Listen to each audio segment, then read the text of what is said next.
এই আওয়ামী লীগের নৈতিকভাবে রাজনীতি করার কোনো অধিকার নাই। বিএনপি বলুক, সব দল বলুক, ইউনুস সব বলুক, গ্রাউন্ড রিয়ালিটি কিন্তু ডিফারেন্ট। বিচার না হওয়া পর্যন্ত আওয়ামী লীগকে বাংলাদেশের মানুষরা ঘর থেকে বের হতে দিবে না রাজনীতি করার জন্য।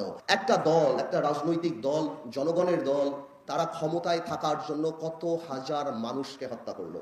আমি এখনো বিশ্বাস করি যে আওয়ামী লীগের নৈতিকভাবে রাজনীতি করার কোনো অধিকার নাই। যেই পর্যন্ত আওয়ামী লীগ অনুশোচনা না করে এবং আওয়ামী লীগ ক্ষমা না চায় এবং বিচার না করে। আমি চিন্তা করে দেখলাম, কয়েকদিন আগে আমি দেখলাম যে বিএনপি চায় আওয়ামী লীগকে নির্বাচনে আসার জন্য।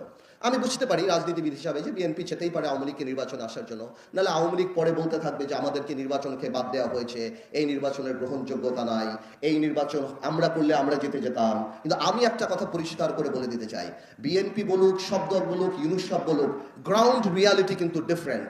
যেখানে আমার ভাইদের যেই